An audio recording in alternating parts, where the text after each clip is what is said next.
Saigon in Vietnam. News reports said that there would be bad weather, but we haven't had any rain yet.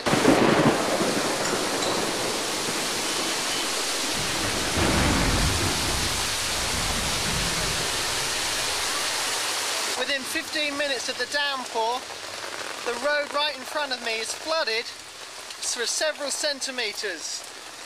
You cannot walk through this way. This is one of the cities that can deal well with the flooding. Unfortunately, very sadly to say, over the last week, 50 people have died across the country because of flooding. Not everywhere is developed as this, so they won't be able to cope with it. Landslides and everything else in the undeveloped areas happen.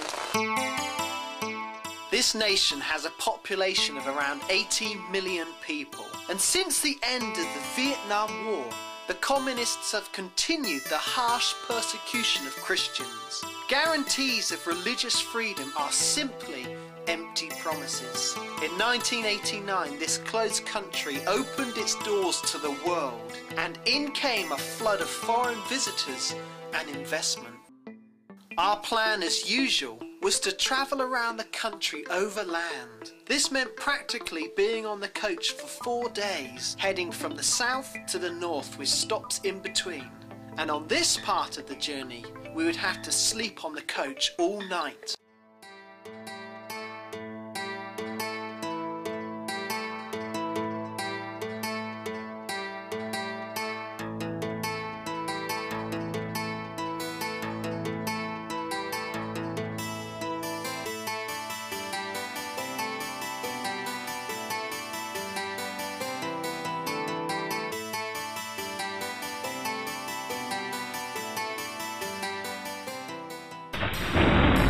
Vietnam would be the last country that we would travel through. And on this journey, we took the time to look back and recall the amazing adventure that we'd been on.